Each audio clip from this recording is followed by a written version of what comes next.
Hay cuentos que no solo narran, sino que confiesan.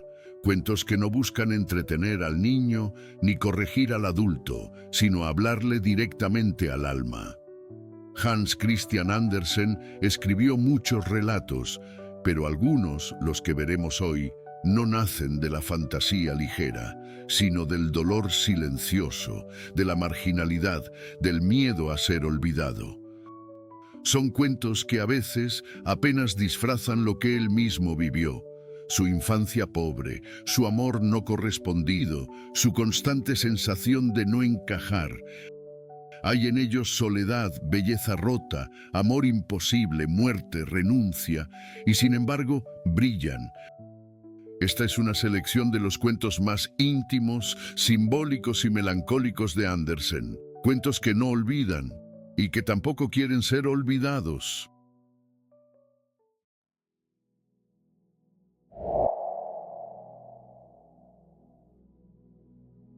Era una delicia la vida del campo en verano. Los trigales estaban dorados, enconfiaste con la verde avena, y en los tiernos prados se veían las bacinas de forraje recién segado, sobre las que volaban cigüeñas de patas rojas, chapurreando el idioma egipcio que les enseñó su madre. En torno de los campos y las praderas se extendían espesos bosques, entre los cuales se abrían profundos lagos. Realmente era una delicia el campo, y dominando el paisaje se alzaba una casa solariega rodeada de profundas acequias y cubierta por entero de bardana que hundía sus greñas en el agua, y de tan recios y entrelazados tallos que un niño podía trepar por ellos. Era aquello tan selvático como lo más enmarañado del bosque, y no es de admirar que la hembra de un pato hubiera puesto allí su nido. El ave permanecía sobre los huevos para vigilar la salida de los patitos, pero empezaba a cansarse por lo mucho que tardaban y porque sus amigas apenas la visitaban, ya que preferían divertirse nadando por las acequias, a subir a charlar un rato con ella sentadas en un tronco de bardana. Por fin, uno tras otro, los cascarones se fueron rompiendo. «Piep, piep, piep», se oía. Apenas los patitos tomaban vida, asomaban sus cabecitas, ganosos de curiosear. «¡Cuac! ¡Cuac!», llamó la madre, y todos salieron tan aprisa como les fue posible para mirarlo todo entre el follaje. Su madre les dejó mirar cuanto quisieron, porque el color verde es muy bueno para la vista. «¡Qué grande es el mundo!», dijo el más pequeño. Y era verdad, porque allí estaban más anchos que dentro del cascarón. «¿Creéis que a esto se reduce el mundo?», dijo la madre. «No, el mundo se extiende más allá del jardín, hasta el campo del párroco. Andando nunca he llegado yo. Bueno, creo que estáis todos», añadió levantándose. «No, aún no habéis salido todos. Falta el más grande. A ver cuánto va a durar esto. Ya empiezo a estar cansada». Y se agachó de nuevo. «Hola, ¿cómo va eso?», le preguntó una pata vieja que fue a visitarla. «Aquí me tienes perdiendo el tiempo con este huevo que no quiere abrirse. Pero mira los otros. Nunca he visto patos más preciosos. ¿Cómo se parecen a su padre, eh? Y el muy granuja nunca viene a verme. Veamos ese huevo que no quiere romper», dijo la vieja. «Ya sé en qué consiste. Es un huevo de pava. También a mí me engañaron una vez y me costó penas y trabajos criarlos, porque tienen miedo al agua y no podía hacerlos entrar. Por más que les rogaba y explicaba, todo era inútil. Enséñame el huevo». «Sí, mujer, es de pava. Déjalo y dedícate a enseñar a nadar a los pequeños». «Pensaba esperar un poco», dijo la madre. «Me he pasado aquí tanto tiempo que no me vendrá de unos días más. Como quieras», dijo la vieja y se marchó. Por fin, el cascarón grande se rompió. «¡Piep, piep!», dijo el pequeño abriéndose paso. Era muy grande y muy seco. Su madre lo contempló. «¡Qué horrible es!», exclamó. «En nada se parece a los otros. Si será un pavo. Bueno, pronto saldremos de dudas. Entrará en el agua, aunque tenga que tirarlo yo misma a la fuerza». Al día siguiente hacía un tiempo magnífico y el sol daba de lleno en la bardana. La madre bajó a la acequia con toda la familia y ¡zas! Ya la tenéis en el agua. ¡Cuac! ¡Cuac! Llamó. Y uno tras otro, los polluelos se arrojaron al agua, desapareciendo bajo la superficie y volviendo a subir como perfectos nadadores, moviendo las patitas con toda regla. Entre ellos estaba nadando el patito grande y feo. «No, ese no es Pavo», se dijo la madre. «No hay más que verle mover las patas y lo erguido que se mantiene. Es hijo mío, bien mirado, no es tan feo. Venid conmigo, que os llevaré al mundo y os presentaré en el corral a los amiguitos. Pero no os apartéis de mí, que os pisarían, y tened cuidado con los gatos». Llegaron al corral en un momento de gran revuelo. Los ánimos estaban excitadísimos, porque dos familias se disputaban una cabeza de anguila, y el gato se la llevó antes que nadie. «Ved cómo es el mundo», dijo la madre afilándose el pico, codiciosa también de la cabeza de anguila. «No mováis más que los pies, avanzad rectos e inclinad la cabeza saludando a ese pato viejo que está allá. Es el principal de todos y de raza española, por eso está tan gordo. ¿Veis esa cinta colorada que lleva en la pata? Es una muestra de la más alta distinción a que puede llegar un pato. Se la han puesto para que hombres y animales lo reconozcan, porque no quieren que se pierda. Moveos, no dobléis los dedos. Un pato bien educado ha de andar con los dedos bien rectos, como lo hacen sus madres. Así, ahora encorvad el cuello y decid, «cuac». Los pequeños obedecían, pero los otros patos se iban agregando a su alrededor y murmuraban en voz alta. «¿Qué os parece? Como si no fuéramos bastantes. Ahora vienen estos a aumentar el cotarro. ¡Uf! Vaya tipo feo que nos ha caído. Eso no hemos de tolerarlo». Y un pato se lanzó sobre el patito feo y le dio un picotazo en el cuello. «Tú no lo toques», dijo la madre, «que ningún mal os hace». «Sí, pero es demasiado grande y no se parece a nosotros», replicó el adversario. «Bien merecido se tiene el castigo». «Es una hermosa pollada que honra a la madre», intervino el viejo pato de la cinta. «Todos son bonitos menos uno, pero este está hecho una calamidad. Me gustaría que lo encobase de nuevo». «Eso no es posible, Alteza», dijo la madre del patito. «No es muy hermoso, pero es muy buen chico y nada tan bien como los otros, sino mejor. Creo que con el tiempo se irá embelleciendo y se reducirá a las proporciones de sus hermanos. Eso le viene de haber estado demasiado tiempo en el huevo». Y añadió, mientras le acariciaba el cuello, alisándole los plumones: «Además, en un varón la hermosura es lo de menos. Será muy fuerte y se abrirá paso en el mundo». «Los demás patitos son muy graciosos», dijo el viejo. «En fin, está usted en su casa y puede hacer lo que le plazca, pero si encuentra una cabeza de anguila, tráigamela». Los polluelos se movieron a sus anchas, pero el pobre patito, que fue el último en salir del huevo y era tan feo, recibía picotazos, empujones y malos tratos, así de los patos como de las gallinas. «Es demasiado grande», decían todos. Y el pavo, que porque había crecido con espuelas se consideraba ya un emperador, se hinchó como el velamen de un barco impelido por el viento y lo acometió glugluteando y apoplético de ira. El pobre patito no sabía dónde meterse ni a dónde escapar, y se sentía desgraciado porque su fealdad le atraía los odios de todo el corral. Sucedió esto el primer día, y la situación se agravó más en los siguientes. El infeliz patito era objeto de persecución unánime. Sus mismos hermanos lo despreciaban diciendo: «¿Por qué no te atrapará el gato, espantajo?». Hasta su madre le decía: «¿Cuándo te perderé de vista?». Y los patos lo embestían, las gallinas le picaban, y la niña que daba de comer al averío lo apartaba a puntapiés. Entonces tomó impulso y voló por encima del huerto, y los pajaritos que estaban en los arbustos huyeron espantados.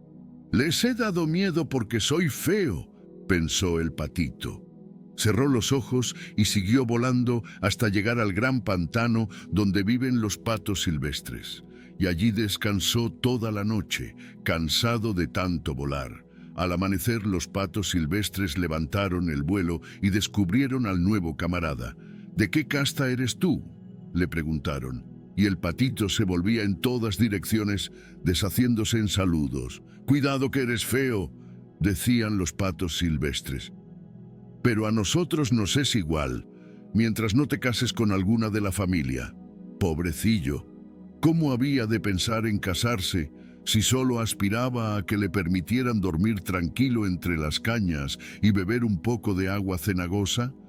Así permaneció 2 días hasta que de pronto se le aparecieron 2 ocas, o mejor dicho, 2 ánsares silvestres, pues los 2 eran machos. No hacía mucho tiempo que habían abandonado el nido, por lo cual eran muy descarados. «Oye, compañero», dijo uno de ellos, «eres tan feo que me gustas. ¿Quieres venir con nosotros y serás un ave de paso?» En otro pantano, que no está lejos, hay unas ocas muy amables y simpáticas que están solteras y todas en condiciones de decir «¡Cuac! Se te presenta ocasión de encontrar un buen partido, aunque seas tan feo». ¡Pum! ¡Pum!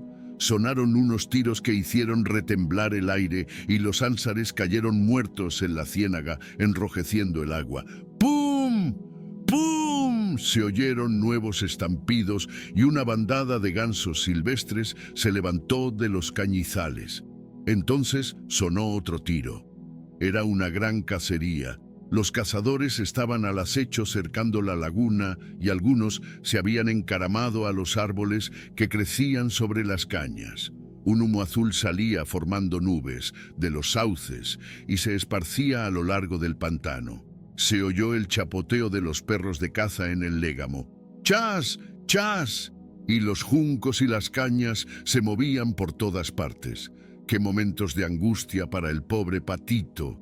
Volvió la cabeza para ocultarla bajo un ala, pero en aquel momento un perrazo espantoso se paró ante él con la lengua fuera, los ojos centelleantes y enseñando sus feroces colmillos.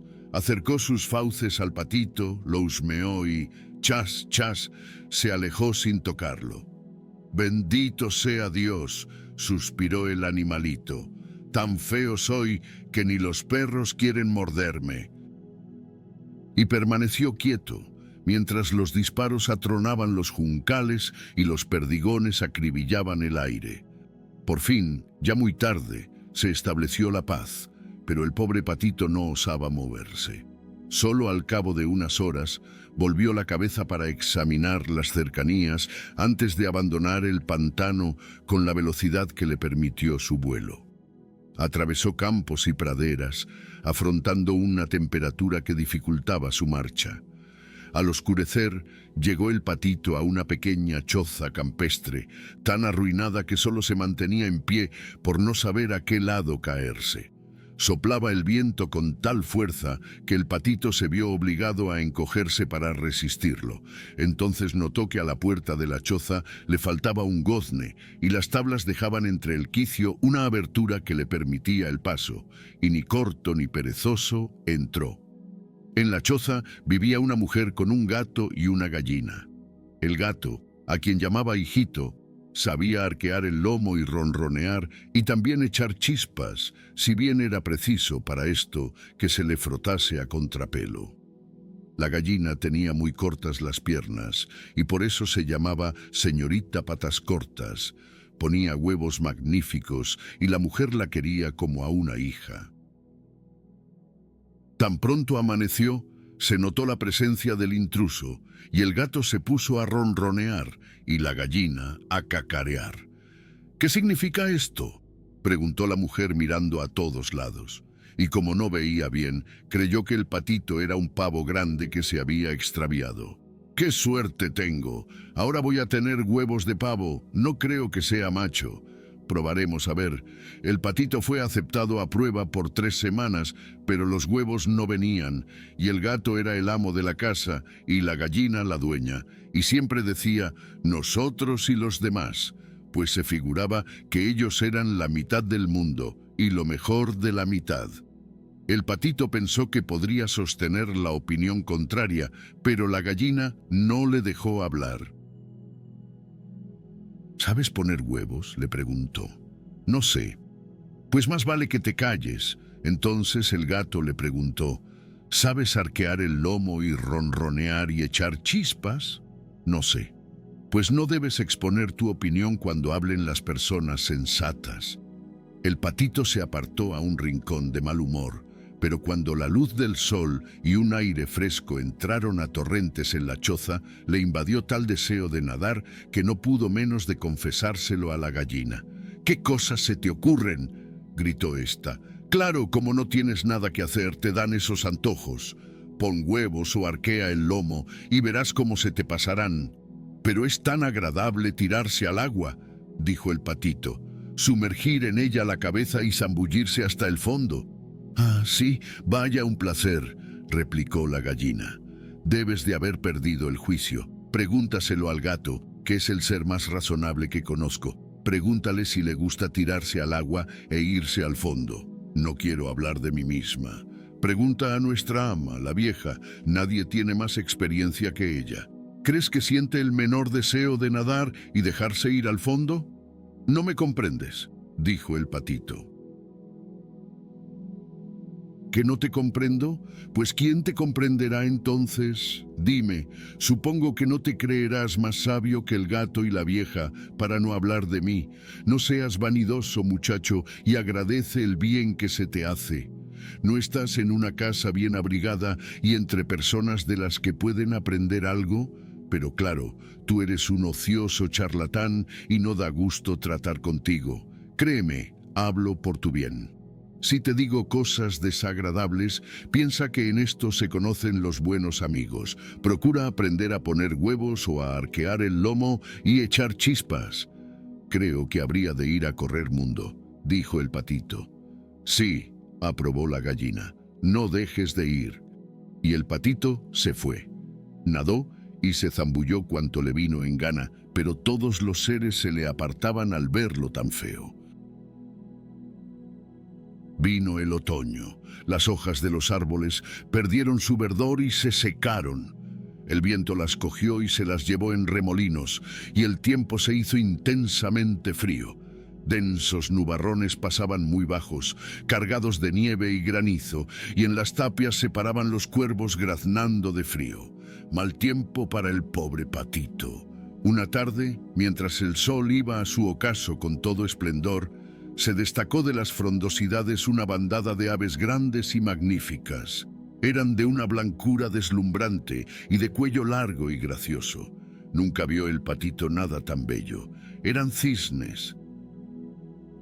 Lanzaban un grito especial y batiendo sus largas y vistosas alas, se alejaban de aquella región fría hacia tierras más cálidas de anchos lagos. Volaban a tal altura que el patito feo estuvo a punto de perder la cabeza mirándolos. Daba vueltas en el agua como una peonza, con el cuello estirado hacia arriba, y dio un grito tan fuerte que él mismo se asustó. ¡Oh! Nunca olvidaría aquellas hermosas y felices aves, y cuando las perdió de vista, se sumergió hasta el fondo y al volver a la superficie estaba fuera de sí. No sabía qué aves eran ni a dónde se dirigían, pero las amaba como nunca había amado. No las envidiaba, porque tampoco deseaba para él tanta belleza. Feo como era, el pobrecito se hubiera sentido bastante feliz con que los patos lo hubiesen tolerado en su compañía. El invierno era cada vez más crudo, y el patito había de estar siempre nadando para que el agua no se helara del todo. Pero cada noche se hacía más pequeño el espacio en que nadaba, y se heló tanto que el animalito había de mover siempre una pata para que no lo aprisionara el círculo de hielo, hasta que rendido de fatiga se quedó preso. A la mañana siguiente lo vio un campesino que por allí pasaba. Se acercó al hielo, lo rompió a patadas con sus zuecos y le llevó el patito a su mujer. Allí volvió a la vida. Los niños querían jugar con él, pero pensando que lo maltratarían, huyó asustado y cayó en un recipiente de leche, la cual se vertió por completo. Vociferó la mujer, batiendo las palmas, y entonces el patito fue a caer en un barril de manteca y luego en un costal de harina. Era una escena muy cómica. La mujer lo persiguió de un lado a otro, blandiendo las tenazas y desgañitándose, mientras los chicos, en su deseo de cogerlo, tropezaban entre sí, riendo y gritando. Por fortuna, estaba la puerta de par en par y el pobrecito animal pudo escapar y deslizarse entre unos arbustos cubiertos de nieve. Sería muy triste contar todas las penas y trabajos que el patito pasó durante tan cruel invierno. Lo hallamos de nuevo guareciéndose entre las cañas de un páramo. Cuando el sol empezaba a calentar, cantaba la alondra y florecía la primavera. De pronto, un día, el patito desplegó las alas y notó que éstas hendían el aire con más fuerza y lo llevaban con extraordinaria rapidez a enormes distancias. Sin saber cómo, se encontró en un jardín magnífico, con manzanos en flor y lilas que embalsamaban el aire y desmayaban sus largas ramas sobre serpenteantes albercas. ¡Qué bello paraje aquel, con sus umbrías frescas y deleitosas! Y he aquí que salen de la verde espesura 3 hermosos cisnes, rizando su plumaje y surcando el agua con suave ligereza. El patito los reconoce y se siente dominado por honda melancolía. Quiero volar con esas aves regias. Me matarán porque, siendo tan feo, he osado acercarme, pero no importa. Prefiero que me maten ellos a verme maltratado por los patos, picoteado por las gallinas, rechazado a puntapiés por la muchacha que cuida el averío del corral y pasando hambre en invierno. Y volando hasta el agua, nadó al encuentro de los hermosos cisnes. Ellos, al verlo, se acercaron batiendo las alas. «Ya me podéis matar», dijo el mísero, bajando la cabeza en espera de la muerte. ¿Pero qué vio en el agua cristalina? Vio su propia imagen, mas ya no era un ave de color pardo, tosca, fea y sin maldita la gracia, sino que era un cisne. Poco importa nacer en un nido de patos cuando se sale de un huevo de cisne. Todos los trabajos e infortunios sufridos contribuían a su completa felicidad, ahora que podía calcular su ventura por las bellezas que lo rodeaban. Los cisnes grandes se pusieron a nadar a su lado y lo acariciaban con el pico.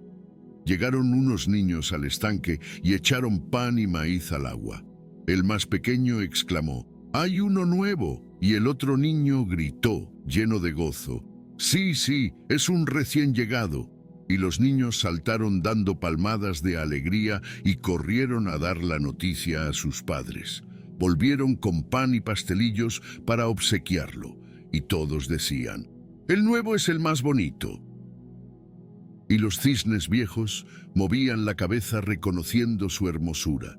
Se sintió avergonzado y confuso, y no sabiendo qué hacer, escondía la cabeza bajo las alas. Era demasiado feliz, pero no se enorgulleció por ello, pues quien tiene buen corazón nunca es orgulloso. Él, que se vio tan perseguido y desgraciado, era proclamado ahora por todos como la más hermosa de las aves. Hasta las lilas tendieron sus ramas dentro del agua para que él pasase por encima, y el sol le envió su suave calor. Esponjó su plumaje, irguió la gallardía de su cuello y pensó en su interior, desbordante de alegría. ¿Cómo iba a soñar tanta felicidad cuando era el patito feo?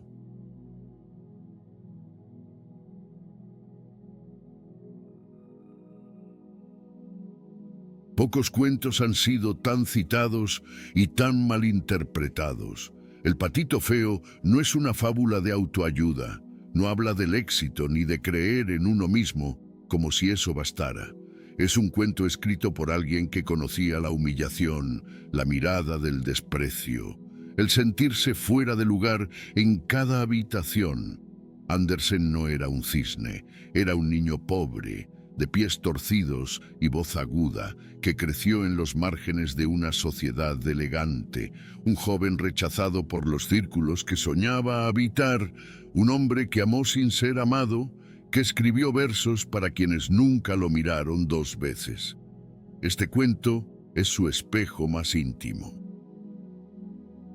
El patito no solo es diferente, es señalado, golpeado, rechazado incluso por los otros animales. Huye, se esconde, sobrevive a duras penas un invierno entero. No hay gloria rápida, hay soledad, frío, hambre y la lenta herida de sentirse un error. Pero un día, sin que él lo busque, ve su reflejo y descubre que no era un error, sino una metamorfosis. Ese final no es una recompensa, es una revelación tardía, un gesto de redención que llega cuando ya no espera nada, no por insistencia, sino por resistencia. Y es que el patito feo no enseña que todos somos especiales, sino que algunos, para descubrir quiénes son, deben pasar por el exilio, el silencio y la espera. Porque el mundo no siempre reconoce la belleza cuando aún está creciendo. Ese es el corazón de este cuento, un corazón que Andersen escribió para sí mismo y para todos los que alguna vez fueron apartados del nido.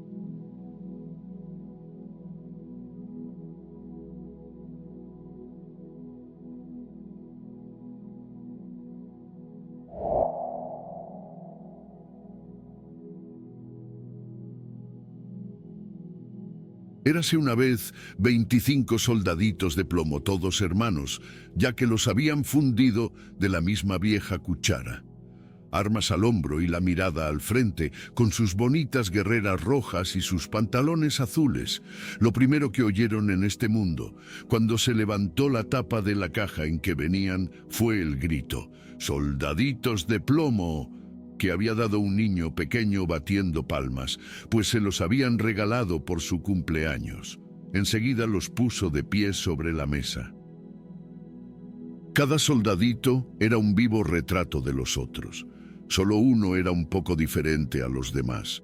Tenía una sola pierna porque había sido el último en ser fundido y no quedó plomo suficiente para terminarlo. Aún así, se mantenía tan firme sobre su única pierna como los otros sobre las dos. Y es de este soldadito precisamente de quien trata esta historia. En la mesa donde el niño los había alineado había otros muchos juguetes, pero el que más llamaba la atención era un magnífico castillo de papel. Por sus ventanitas se podían ver los salones que tenía en su interior. Fuera había unos arbolitos que rodeaban a un pequeño espejo que simulaba un lago, en el que se reflejaban y nadaban unos blancos cisnes de cera.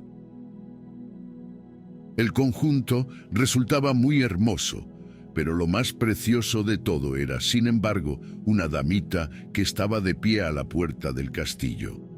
Era también de papel recortado, pero llevaba un traje de la más fina muselina, con una estrecha cinta azul sobre los hombros, como si fuera una banda, en la que lucía una brillante lentejuela tan grande como su cara.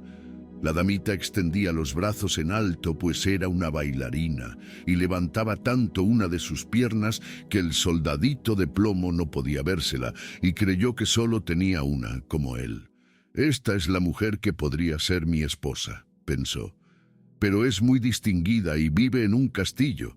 Yo, en cambio, solo tengo una caja de cartón donde somos 25. No es lugar para ella. A pesar de todo, voy a intentar conocerla». Y se tendió todo lo largo que era detrás de una caja de rapé que había en la mesa. Desde allí podría contemplar a gusto a la elegante damita, que continuaba sobre una sola pierna sin perder el equilibrio. Cuando se hizo de noche, a los otros soldaditos de plomo los recogieron en su caja y los habitantes de la casa se fueron a la cama. En ese momento, los juguetes comenzaron sus juegos, haciendo visitas, luchando entre ellos, bailando. Los soldaditos de plomo armaban ruido en la caja porque querían salir, pero no podían levantar la tapa. El cascanueces daba saltos mortales y el pizarrín se divertía pintarrajeando en la pizarra. Tanto ruido hicieron los juguetes que el canario se despertó y comenzó a cantar hasta en verso. Los únicos que no se movieron siquiera fueron el soldadito de plomo y la pequeña bailarina. Ella se mantenía erguida de puntillas y con los brazos en alto. Él seguía igualmente firme sobre su única pierna y sin apartar un solo instante de ella sus ojos. Cuando el reloj dio las 12, ¡zas!, se abrió la tapa de la caja de rapé. ¿Pero piensan ustedes que había tabaco en ella? Ni mucho menos. Lo que allí había era un duende negro, porque se trataba de una caja de bromas. «Soldadito de plomo», gritó el duende, «¿quieres dejar de mirar lo que no te importa?». Pero el soldadito de plomo se hizo el sordo. «Está bien, ya verás mañana», dijo el duende.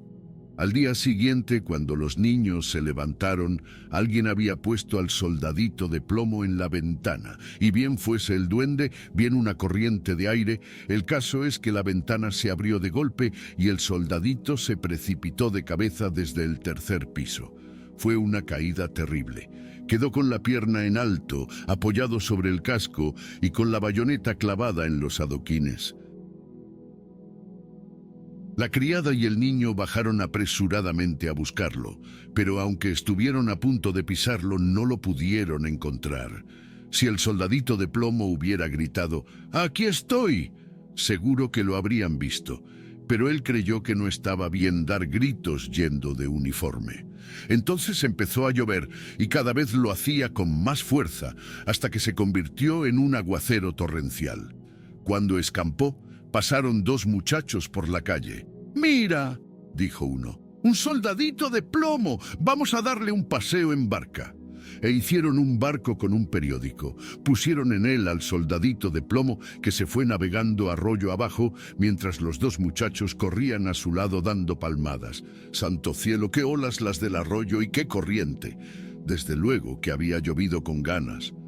El barquito de papel saltaba arriba y abajo y a veces giraba con tanta rapidez que el soldadito de plomo sentía vértigos, pero se mantenía firme, sin inmutarse, vista al frente y el fusil al hombro.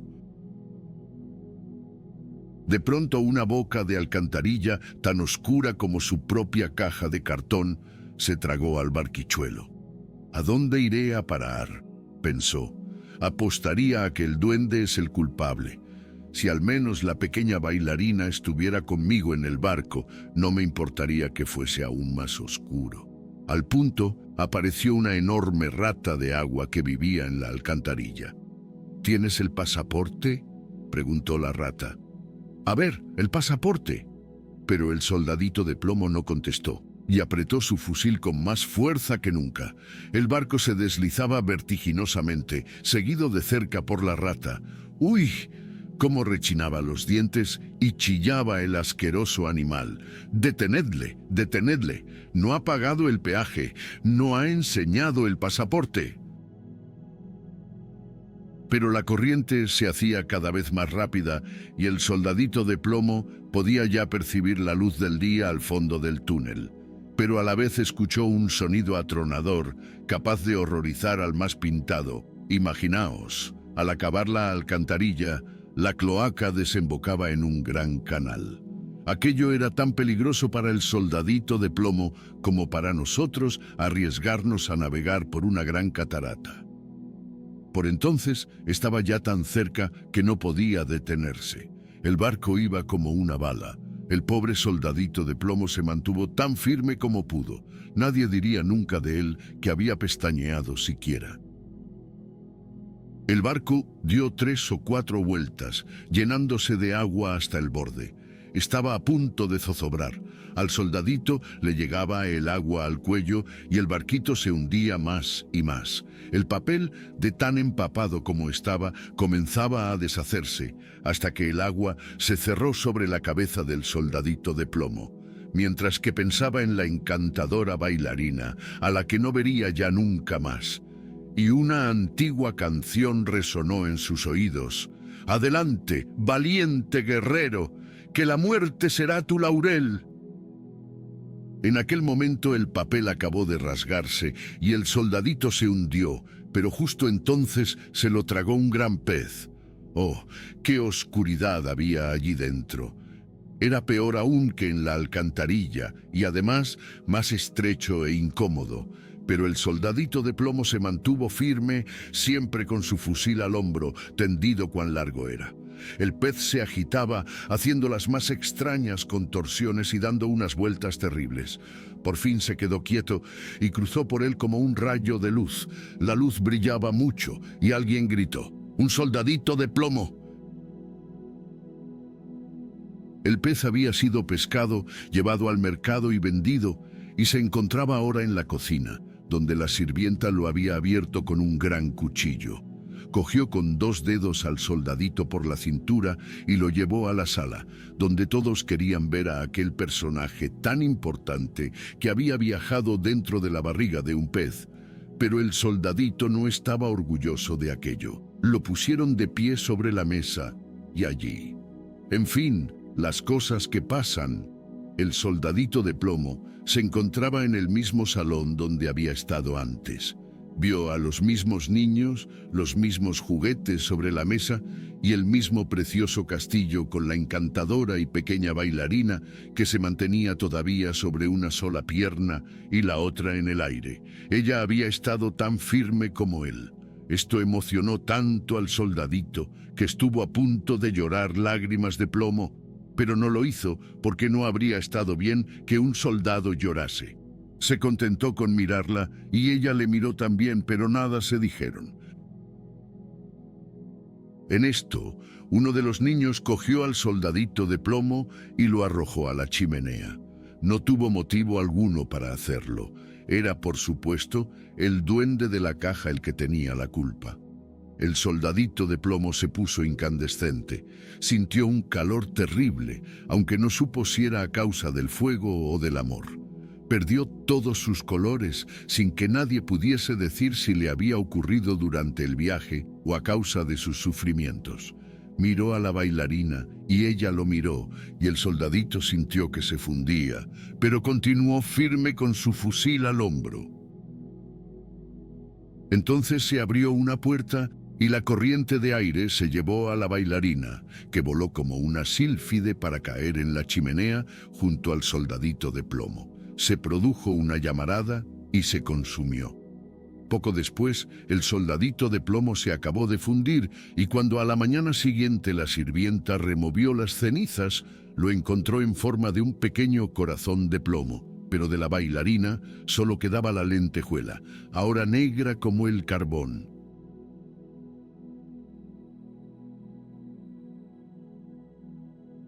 En este cuento breve y dolorosamente bello, Andersen presenta a un soldado de juguete que, pese a estar incompleto, le falta una pierna, se mantiene siempre erguido.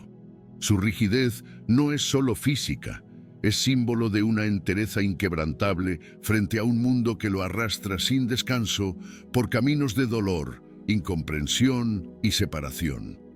La historia puede leerse como una parábola de la constancia ante la adversidad, pero también como una confesión velada del propio Andersen. Él mismo fue un niño marginal, marcado por su origen pobre, su físico peculiar, y una sensibilidad que no encajaba con los modelos de masculinidad de su tiempo. Como el soldadito, Andersen amó con intensidad, pero muchas veces sin ser correspondido, atrapado en vínculos imposibles, tanto con mujeres como con hombres. El amor hacia la bailarina de papel, ideal, distante, frágil, refleja esa atracción platónica, inmóvil, condenada de antemano. El recorrido del soldadito es también el de un alma solitaria enfrentada al azar del mundo. Es lanzado por la ventana, cae al canal, es tragado por un pez y regresa solo para acabar fundiéndose en el fuego. No hay un premio por su firmeza, no hay redención, solo la desaparición compartida con la figura amada, convertidos ambos en cenizas y estaño, con una excepción. En medio de los restos permanece un pequeño corazón de plomo. Ese detalle final lo cambia todo. porque aunque el mundo destruya al soldadito, aunque la bailarina arda con él, aunque no quede ni forma ni recuerdo, el corazón sigue ahí, una persistencia muda, invulnerable, del amor y de la fidelidad, una forma de eternidad. Andersen no ofrece consuelo fácil, pero sí una certeza profunda. El amor verdadero no necesita recompensa. A veces basta con resistir, arder y dejar el corazón intacto entre las cenizas.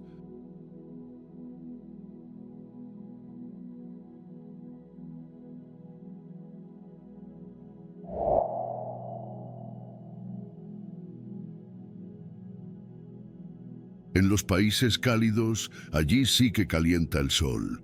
La gente llega a parecer de caoba, tanto que en los países tórridos se convierten en negros, y precisamente a los países cálidos fue a donde marchó un sabio de los países fríos, creyendo que en ellos podía vagabundear, como hacía en su tierra, aunque pronto se acostumbró a lo contrario.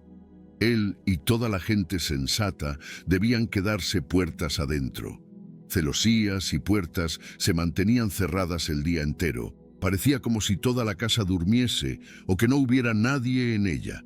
Además, la callejuela con altas casas donde vivía estaba construida de tal forma que el sol no se movía de ella de la mañana a la noche. Era en realidad algo inaguantable. Al sabio de los países fríos, que era joven e inteligente, le pareció que vivía en un horno candente y le afectó tanto que empezó a adelgazar. Incluso su sombra menguó y se hizo más pequeña que en su país. El sol también la debilitaba. Tanto uno como otra no comenzaban a vivir hasta la noche, cuando el sol se había puesto. Era digno de verse. En cuanto entraba luz en el cuarto, la sombra se estiraba por toda la pared, incluso hasta el techo. Tenía que hacerlo para recuperar su fuerza. El sabio salía al balcón para desperezarse, y así que las estrellas asomaban en el maravilloso aire puro. Era para él como volver a vivir. En todos los balcones de la calle y en los países cálidos, todos los huecos tienen balcones. Había gente asomada porque uno tiene que respirar, por muy acostumbrado que se esté a ser de caoba. Había gran animación, arriba y abajo. Los zapateros, los sastres, todo el mundo estaba en la calle. Fuera estaban las mesas y las sillas y brillaban las luces. Sí, más de 1000 había encendidas. Uno hablaba y otro cantaba, y la gente paseaba y rodaban los coches. Los asnos pasaban, tilín, tilín, tilín, sonando los cascabeles.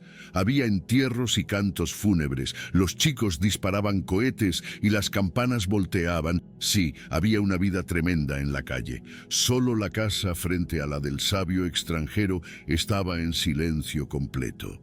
Y sin embargo, alguien vivía en ella, porque había flores en el balcón que crecían espléndidamente al calor del sol, para lo que necesitaban ser regadas. Luego, alguien debía haber allí. La puerta del balcón aparecía también abierta por la tarde, pero el interior estaba en sombra, por lo menos en la habitación delantera. De dentro llegaba sonido de música. Al sabio extranjero le pareció extraordinaria la música, pero bien podía ser pura imaginación suya, porque todo lo encontraba extraordinario en los países cálidos, excepto lo referente al sol.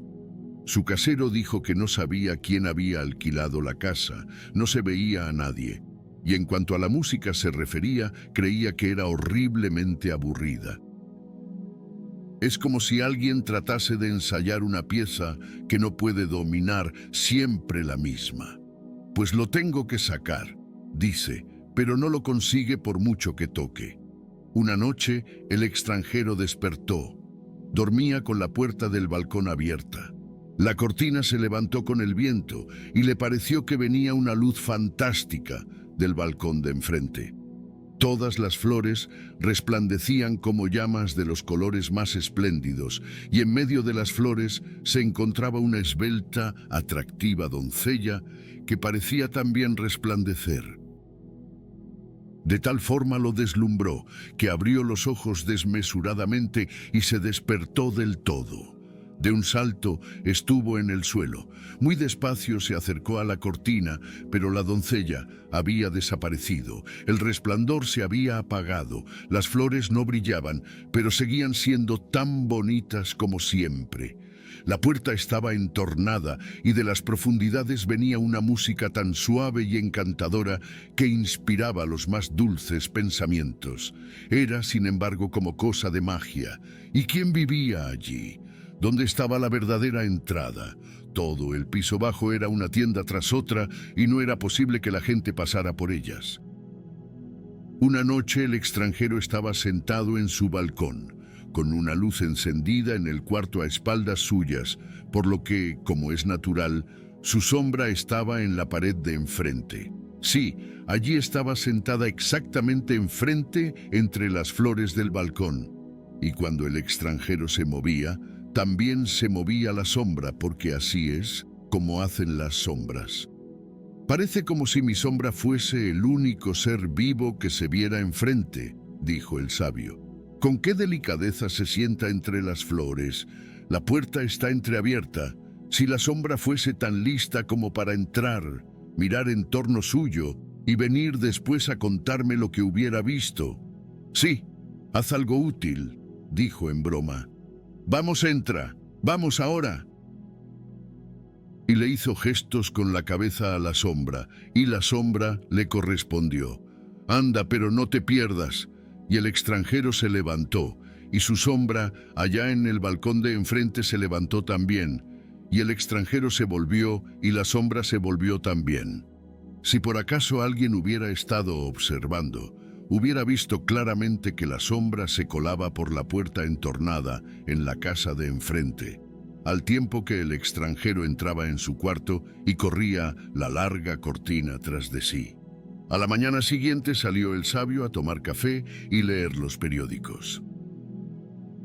«¿Qué pasa?», dijo cuando salió al sol. «Me he quedado sin sombra. Se marchó anoche de verdad y no ha vuelto aún. ¡Qué fastidio!». Y eso lo enojó, no tanto porque la sombra se hubiera ido, sino porque sabía la existencia de una historia sobre el hombre sin sombra, conocida por todos en su patria allá en los países fríos, y en cuanto el sabio regresara y contase la suya, dirían que la había copiado, y eso no le hacía maldita gracia. Por tanto, no diría una palabra, lo cual estaba muy bien pensado. Por la noche salió de nuevo al balcón. Había colocado la luz detrás de sí, en la debida posición, porque sabía que la sombra gusta de tener siempre a su dueño por pantalla, pero no pudo atraerla. Se encogió, se estiró, pero no había sombra alguna que volviera. Dijo: ejem, pero sin resultado. Era un fastidio, pero en los países cálidos todo crece tan rápidamente que al cabo de 8 días observó, con gran satisfacción, que le crecía una sombra de las piernas cuando salía el sol. Quizá la raíz había quedado dentro. A las 3 semanas, tenía una sombra de considerables dimensiones que, cuando regresó a su patria en los países nórdicos, creció más y más durante el viaje, hasta que al final era tan larga y tan grande que la mitad hubiera bastado. De esta forma regresó el sabio a su casa y escribió libros sobre cuanto había de verdadero en el mundo, lo que había de bueno y de hermoso, y pasaron días y pasaron años, pasaron muchos años. Una noche estaba sentado en su cuarto cuando llamaron muy quedamente a la puerta. «Adelante», contestó, pero nadie entró. Así es que fue a abrir y vio ante él a un hombre tan sumamente delgado que quedó atónito. Por lo demás, el hombre iba espléndidamente vestido. Debía ser una persona distinguida. «¿Con quién tengo el honor de hablar?», preguntó el sabio. «Ah, ya pensé que no me reconocería», dijo el hombre elegante.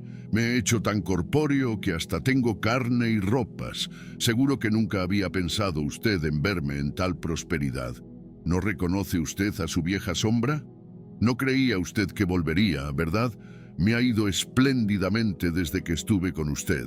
He sido, en todos los sentidos, muy afortunado». Si tuviera que rescatar mi libertad, podría hacerlo. Y repiqueteó un manojo de preciosos dijes que colgaban del reloj y pasó la mano por la gruesa cadena de oro que llevaba al cuello. ¡Uy! Todos los dedos fulguraron con anillos de diamantes, todos auténticos. No puedo hacerme idea de lo que significa esto, dijo el sabio. Ya no es nada corriente, dijo la sombra. Pero usted tampoco es nada corriente y yo, bien sabe usted, desde que era así de chiquito he seguido sus huellas. En cuanto usted descubrió que yo estaba a punto para ir solo por el mundo, seguí mi camino. Me encuentro en una situación excepcionalmente afortunada, pero me ha acometido cierto deseo de volverlo a ver antes de que usted muera, porque usted ha de morir. También me gustaría visitar este país porque la patria siempre tira. Veo que tiene usted otra sombra. ¿Le debo algo a ella o bien a usted? Hágame el favor de decírmelo. Bueno, ¿pero eres tú?, dijo el sabio. Es extraordinario. Nunca habría creído que la vieja sombra de uno pudiera regresar como persona. Dígame cuánto le debo, dijo la sombra, porque no me gustaría deberle nada. ¿Cómo puedes hablar así?, dijo el sabio. ¿De qué deuda hablas? No me debes nada. Me alegra extraordinariamente tu suerte. Siéntate, querido amigo, y cuéntame cómo te ha ido y lo que viste en la casa de enfrente, allá en los países cálidos. Sí que le contaré, dijo la sombra y se sentó. Pero antes me tiene usted que prometer que no ha de decirle a nadie en la ciudad, caso de que nos encontremos, que yo he sido su sombra. Pienso casarme. Puedo de sobra mantener una familia. Estate tranquilo, dijo el sabio. No le diré a nadie quién eres en realidad. Esta es mi mano. Palabra de hombre, palabra de sombra, dijo la sombra, que era lo que le correspondía decir. Era, por otra parte, de veras notable lo humana que se había vuelto la sombra. Vestía del más riguroso negro y el paño más selecto, botas de charol y sombrero que podía cerrarse, hasta quedar reducido a corona y alas, sin hablar de lo ya mencionado. Dijes, cadenas de oro y anillos de diamantes. Ya lo creo. La sombra iba extraordinariamente bien vestida, y era precisamente esto la que la hacía tan humana. Ahora voy a contarle, dijo la sombra, y plantó sus botas de charol lo más fuerte que pudo sobre el brazo de la nueva sombra del sabio, que yacía como un perro faldero a sus pies. Y esto lo hizo bien por orgullo, bien con la intención de que se le quedase pegada. Y la sombra del suelo permaneció quieta y en silencio, resuelta a no perder detalle. Deseaba, sobre todo, enterarse de cómo puede uno manumitirse y llegar a convertirse en su propio señor. ¿Sabe usted quién vivía en la casa de enfrente?, dijo la sombra. La más bella de todas, la poesía. Estuve allí 3 semanas y su efecto ha sido como si hubiera vivido 3000 años y hubiera leído cuanto se ha cantado y se ha escrito. Lo digo y es cierto. Lo he visto todo y lo sé todo. La poesía, gritó el sabio. Sí, vive con frecuencia en las grandes ciudades, en soledad. La poesía, sí la vi tan solo un instante, pero el sueño pesaba en mis ojos. Estaba en el balcón y brillaba como brilla la aurora boreal. Cuenta, estabas en el balcón, entraste por la puerta y después... Me encontré en la antesala, dijo la sombra. Lo que usted siempre veía era la antesala. No había luz alguna, solo una especie de crepúsculo, pero las puertas daban unas a otras en una larga serie de salas y salones. Y estaba tan iluminado que la luz me hubiera matado de haber ido directamente ante la doncella. Pero fui prudente y tomé tiempo, como debe hacerse. ¿Y entonces qué viste?, preguntó el sabio. Lo vi todo y se lo contaré, pero no es orgullo por mi parte, pero como ser libre que soy y con los conocimientos que tengo, para no hablar de mi buena posición, mis excelentes relaciones, desearía que me llamase de usted. Dispense usted, dijo el sabio. Son los viejos hábitos los que más cuesta abandonar. Tiene usted toda la razón y lo tendré presente, pero cuénteme ahora lo que vio. ¡Todo! dijo la sombra. Lo vi todo y lo sé todo. ¿Qué aspecto tenían los cuartos interiores?, preguntó el sabio. ¿Eran como el fresco bosque? ¿Eran como un templo? ¿Eran los cuartos como el cielo estrellado cuando se está en las altas montañas? Todo estaba allí, dijo la sombra. No entré hasta el final, me quedé en el cuarto delantero a media luz, pero era un puesto excelente. Lo vi todo y lo supe todo. He estado en la corte de la poesía, en la antesala. ¿Pero qué es lo que vio? Estaban en el gran salón todos los dioses de la antigüedad. ¿Luchaban allí los viejos héroes? ¿Jugaban niños encantadores y contaban sus sueños? Le digo que estuve allí y debe comprender que vi todo lo que había que ver. Si usted hubiera estado allí, no se habría convertido en ser humano, pero yo sí. Y además, aprendí a conocer lo íntimo de mi naturaleza, lo congénito, el parentesco que tengo con la poesía. Sí, cuando estaba con usted no pensaba en ello, pero siempre, sabe usted, al salir y al ponerse el sol me hacía extrañamente largo. A la luz de la luna me recortaba casi con mayor precisión que usted. Yo no entendía entonces mi naturaleza, en la antesala se me reveló. Me volví ser humano. Al salir había completado mi madurez, pero usted ya no estaba en los países cálidos. Me avergoncé como hombre de ir como iba. Necesitaba botas, trajes, todo este barniz humano que hace reconocible al hombre. Me refugié, sí, puedo decírselo, usted no lo contará en ningún libro. Me refugié en las faldas de una vendedora de pasteles, bajo ellas me escondí. La mujer no tenía idea de lo que ocultaba. No salí hasta que llegó la noche, corrí por la calle a la luz de la luna. Me estiré sobre la pared, qué deliciosas cosquillas produce en la espalda. Corrí arriba y abajo, curioseé por las ventanas más altas, tanto en el salón como en la buhardilla. Miré donde nadie puede mirar, y vi lo que ningún otro ve, lo que nadie debe ver. Si bien se considera, este es un cochino mundo. No querría ser hombre, si no fuera porque está bien considerado el serlo.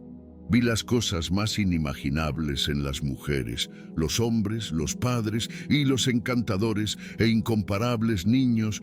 Vi, dijo la sombra, lo que ningún hombre debe conocer, pero lo que todos se perecerían por saber, lo malo del prójimo. Si hubiera publicado un periódico, lo que se hubiera leído. Pero yo escribía directamente a la persona en cuestión y se producía el pánico en todas las ciudades a donde iba. Llegaron a tenerme terror y grandísima consideración. Los profesores me nombraron profesor, los sastres me hacían trajes nuevos, no me faltaba de nada. El tesorero del reino acuñaba monedas para mí y las mujeres decían que yo era muy guapo. Y así llegué a ser el hombre que soy. Y ahora me despido. Esta es mi tarjeta. Vivo en la acera del sol y estoy siempre en casa cuando llueve. Y la sombra se marchó. ¡Qué extraordinario!, dijo el sabio. Pasó tiempo y la sombra volvió. ¿Cómo le va?, preguntó. Escribo acerca de lo verdadero, lo bueno y lo bello, pero nadie se interesa por mi obra. Estoy desesperado, porque son cosas a las que concedo gran importancia. Pues a mí no me ocurre igual, dijo la sombra. Yo, mientras engordando, ¿qué es lo que hemos de procurar? Usted no entiende el mundo y terminará por caer enfermo.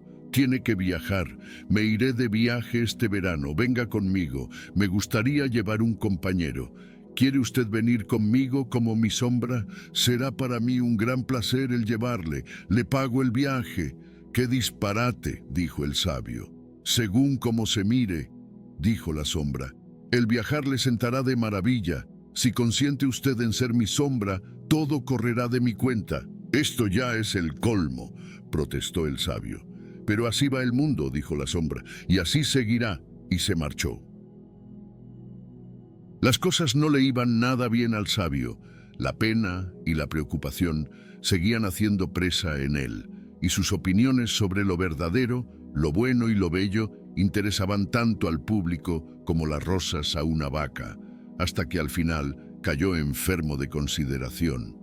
«Parece usted totalmente una sombra», le decía la gente, y esto le produjo un escalofrío, porque le hizo pensar en ella. «Lo que debe hacer es tomar las aguas», dijo la sombra, que vino de visita. «No hay nada igual. Lo llevaré conmigo, por el aquel de nuestra vieja amistad. Yo pago el viaje, y usted se encarga de llevar un diario con lo que me resultará el camino más divertido. Quiero ir a un balneario, mi barba no crece como debiera, eso es también una enfermedad, y una barba es algo indispensable. Sea razonable y acepte la invitación, viajaremos como amigos, por supuesto». Y así viajaron. La sombra hacía de señor y el señor hacía de sombra. Fueron juntos en coche, a caballo, a pie, al lado uno de otro, delante o detrás, según la posición del sol. La sombra sabía ponerse siempre en el lugar del señor, mientras el sabio no prestaba atención a semejante cosa. Tenía un corazón excelente y era sumamente cortés y afectuoso, así que un día le dijo a la sombra: «Puesto que nos hemos convertido en compañeros de viaje y además hemos crecido juntos desde la infancia, ¿por qué no nos tuteamos? Sería más íntimo». «En eso que dice», contestó la sombra, que ahora era el verdadero señor, «hay mucha franqueza y buena intención, por lo que seré igualmente bien intencionado y franco. Usted, como sabio que es, sabe sin duda lo especial que es la naturaleza. Hay quien no aguanta el roce del papel gris, lo pone enfermo. A otros se les pasa todo el cuerpo si se rasca un clavo contra un vidrio. Lo mismo siento yo cuando lo oigo tutearme. Es como si me empujasen de nuevo a mi primer empleo con usted. No se trata de orgullo, sino, como verá, de una sensación. Pero si no puedo permitirle que me trate de tú, con mucho gusto lo tutearé a usted, como fórmula de compromiso». Y así la sombra tuteó a su antiguo señor. «¡Qué absurdo!», pensó este, «que yo le hable de usted y él me tutee», pero no tuvo más remedio que aguantarlo. Al fin llegaron a un balneario, donde había muchos extranjeros, y entre ellos una encantadora princesa que padecía la enfermedad de tener una vista agudísima, lo que era en extremo alarmante. Al instante observó que el recién llegado era por completo diferente a los otros. «Dicen que ha venido para hacer crecer su barba, pero yo veo la verdadera causa, no tiene sombra». Llena de curiosidad, entabló inmediatamente conversación con el caballero extranjero durante el paseo. Como princesa que era, no se andaba con muchos miramientos, por lo que le dijo: «A usted lo que le ocurre es que no tiene sombra. Vuestra Alteza Real debe haber mejorado notablemente», dijo la sombra. «Sé que su dolencia consiste en que ve demasiado bien, pero debe haber desaparecido. Está curada. Precisamente yo tengo una sombra muy extraña. No ha visto a la persona que siempre me acompaña. Otros tienen una sombra vulgar, pero yo detesto lo corriente. Igual que se viste al criado con librea de mejor paño que el que uno usa, he ataviado a mi sombra como si fuese una persona. Vea que hasta le he proporcionado una sombra. Es muy costoso, pero me gusta tener algo excepcional». «¿Cómo? ¿Será posible que me haya curado de verdad?», pensó la princesa. «Este balneario es único. El agua tiene en nuestros días propiedades asombrosas. Pero no me marcho, porque ahora comienza a estar esto divertido. El extranjero me gusta extraordinariamente, con tal de que no le crezca la barba y se marche». Por la noche, en el gran salón, bailaron la princesa y la sombra. Ella era ligera, pero más aún lo era él. Nunca había tenido la princesa pareja semejante. Ella le dijo qué país era el suyo y él lo conocía. Lo había visitado en ocasión en que ella estaba ausente.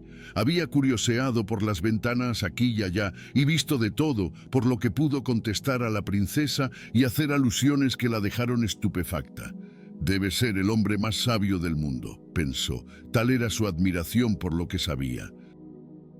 Y cuando bailaron de nuevo, la princesa quedó enamoradísima, de lo que la sombra se dio cuenta, porque ella lo atravesaba con su mirada. A esto siguió otro baile, y ella estuvo a punto de decírselo, pero mantuvo su serenidad y pensó en su país y en su reino, y en las muchas personas sobre las que reinaría. Es un sabio, se dijo, lo cual es cosa buena, y baila espléndidamente, lo cual es también bueno, pero me pregunto si tendrá conocimientos profundos, y eso es también importante. Intentaré examinarlo. Y entonces comenzó poco a poco a hacerle las más difíciles preguntas, que ni ella misma hubiera podido contestar, y la sombra puso una cara sumamente extraña. «No sabe usted la respuesta», dijo la princesa. «Lo aprendí de párvulo», dijo la sombra. «Creo que hasta mi sombra, allí junto a la puerta, sabrá contestar». «Su sombra», dijo la princesa, «sería en verdad extraordinario». «Bueno, no digo que lo sepa», dijo la sombra, «pero creo que sí. Me ha seguido y oído durante tantos años que creo que sí. Pero vuestra Alteza Real permitirá que le advierta que pone tanto empeño en hacerse pasar por una persona que para tenerle de buen humor, y debe estarlo para contestar bien, ha de ser tratado precisamente como una persona. Me complacerá hacerlo», dijo la princesa. Y se acercó al sabio que estaba junto a la puerta y habló con él del sol y de la luna, de unos y de otros, y él contestó con todo acierto y cordura. «¿Cómo será este hombre cuando tiene una sombra tan sabia?», pensó ella. «Será una auténtica bendición para mi pueblo y mi reino si lo elijo como esposo». Y ambos estuvieron de acuerdo, la princesa y la sombra, pero nadie debía saberlo antes de que ella regresase a su reino. «Nadie, ni siquiera mi sombra», dijo la sombra, y tenía sus particulares razones para ello. Tras esto fueron al país donde reinaba la princesa, una vez que había ella regresado. «Escucha, amigo mío», dijo la sombra al sabio, «he llegado a ser cuán afortunado y poderoso puede ser un hombre. Ahora haré algo extraordinario por ti. Vivirás siempre conmigo en palacio, irás conmigo en mi carroza real y tendrás 100.000 escudos al año. Pero permitirás que todos te llamen sombra. No deberás decir nunca que fuiste hombre, y una vez al año, cuando me siento al sol en el balcón para mostrarme al pueblo, tendrás que tenderte a mis pies, como debe hacerlo una sombra. Has de saber que me caso con la princesa. Esta noche será la boda». «No, eso es monstruoso», dijo el sabio. «No quiero, no lo haré. Sería defraudar al país y a la princesa. Lo diré todo, que yo soy el hombre y tú la sombra, que apenas eres un disfraz». «No lo creerá nadie», dijo la sombra. «Sé razonable o llamo a la guardia». «Iré a ver a la princesa», dijo el sabio. «Pero yo iré primero», dijo la sombra, «y tú irás al calabozo». Y así fue, porque los centinelas lo obedecieron al saber que iba a casarse con la princesa. «Estás temblando», dijo la princesa cuando la sombra fue a visitarla. «¿Ha ocurrido algo? No irás a ponerte enfermo esta noche, en que vamos a casarnos. Me ha sucedido la cosa más terrible que pueda ocurrir», dijo la sombra. «Imagínate, claro, una pobre cabeza de sombra como esa es incapaz de resistir mucho. Imagínate, mi sombra se ha vuelto loca, cree que ella es el hombre y que yo, imagínate, si puedes, que yo soy su sombra». «¡Qué horror!», dijo la princesa. «¿Lo habrán encerrado, supongo?» «Sí, me temo que nunca recupere la razón». «Pobre sombra», dijo la princesa. «Qué desdicha para él. Sería una verdadera obra de caridad liberarlo de la mezquina vida que lleva, y cuando pienso en ello, creo que se hace preciso el quitársela con toda discreción». «Resulta cruel», dijo la sombra, «porque era un buen sirviente», y pareció dar un suspiro. «Qué nobles sentimientos», dijo la princesa. Por la noche toda la ciudad estaba iluminada y los cañones hicieron ¡pum!, y los soldados presentaron armas. ¡Qué boda aquella! La princesa y la sombra se asomaron al balcón para mostrarse y recibir una vez más las aclamaciones. El sabio no se enteró de nada, porque le habían quitado la vida.